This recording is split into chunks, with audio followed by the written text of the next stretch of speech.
You're watching UNICEF Television. It is considered a taboo to discuss sexual matters openly in Somalia.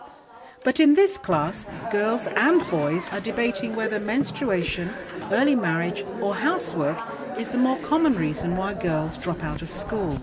Hodon Abu Dwale leads the discussion.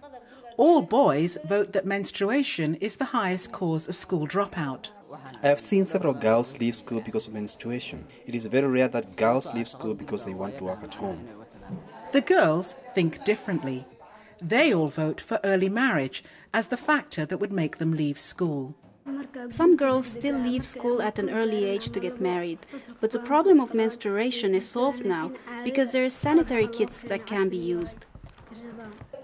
This sensitive discussion about maturation is happening here, where both culture and curricula have traditionally avoided talking to children about the changes they face as they grow up.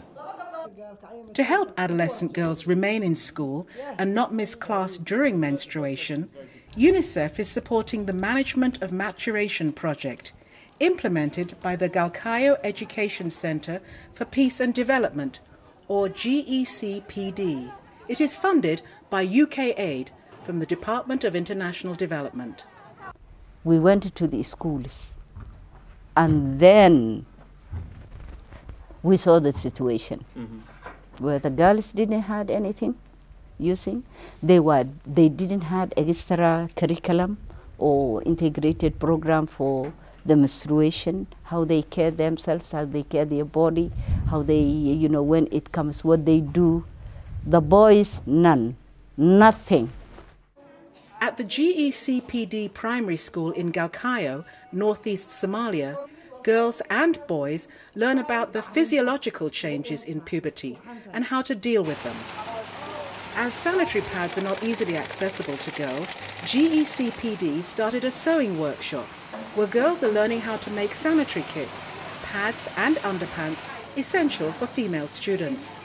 The schoolgirls work here during the morning and get paid according to their production, while in the afternoon they attend classes. Many of them are from poor and vulnerable families who were displaced from the capital Mogadishu. These girls never had the opportunity to go to school until they were empowered by this project. We expect some of the girls who we train in tailoring and who are producing these sanitary kits to establish their own tailoring units. 17-year-old Kafia Hassan came to Galkayo at the age of 8 with her family from Mogadishu. She now earns about $80 a month by making sanitary kits. This income allows her to support her family and at the same time to pay her secondary school fees. Girls used to have a problem when they start menstruating because they would feel shy when other students teased them. But these sanitary kits have been helpful. Now they can attend school regularly.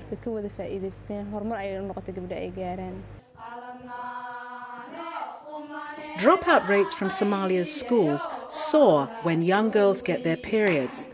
Only a few girls complete primary education and transit to secondary schools.